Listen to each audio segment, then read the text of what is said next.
marunba Soomaaliyeed in uu seedigeen noqorabo daafaca kooxda Manchester City wadanka Portugiiska Ruben Dias baraha bulshada ayaa lagu faafiyay iyagoo wada casheynaya haweeneyda Soomaaliyeed ee wariyaha ee lagu magacaabo Maya Jamac iyo laacibka reer Portugiis ee 27 jirka iyagoo jooga jasiiradda loo dalxiis tago ee loo yaqaan Ibiza ee ku taal wadanka Portugiiska watuma Maya Jamac waa gabar Soomaaliyeed oo aabaheed Soomaali u yahay hooyadeedna ay tahay Scottish iyo Swedish isku dar ah يعني أبها داري هويدا دشي هويدا مركا لا فيريو Maya Jamac waxay soo diiday barnaamij caan ah oo ka hadlay jaceylka oo loo yaqaan Love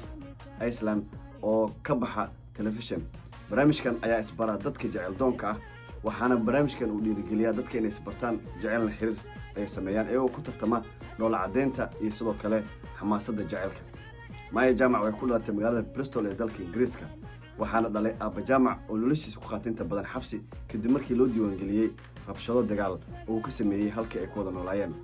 gabadhan ayaa la sheegay 12 sano iyadoo jirtay inay jirtay xiriirka aabeed ee la lahayd oo aysan ku booqan xabsiga waxaana ay tiri waraysi ay siisay Guardian 2017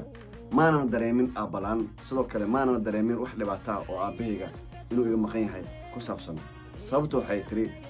qoyska aabahay ku soo jeeda ayaa gacan weyn ugu siiyay korumida aniga iyo walaalkayga gabadhan ayaa la sheegay hooyadeed oo lagu magacaabo Sadia inay ugu magac dartay qonka ay reer Mareykan ee loo yaqaan Maya Angela xilliga hooyadeed dhaleysay waxay jirtay 19 sano gabadhan iyo hooyadeed xiriir weyn ayaa ka dhaxeeya waxaana mararka qaar ay soo fadhiistaan telefishinka barnaamijyada doodaha dadka ay isugu yimaadaan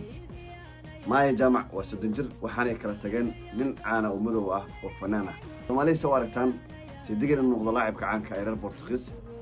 Ruben Dias yare Farinta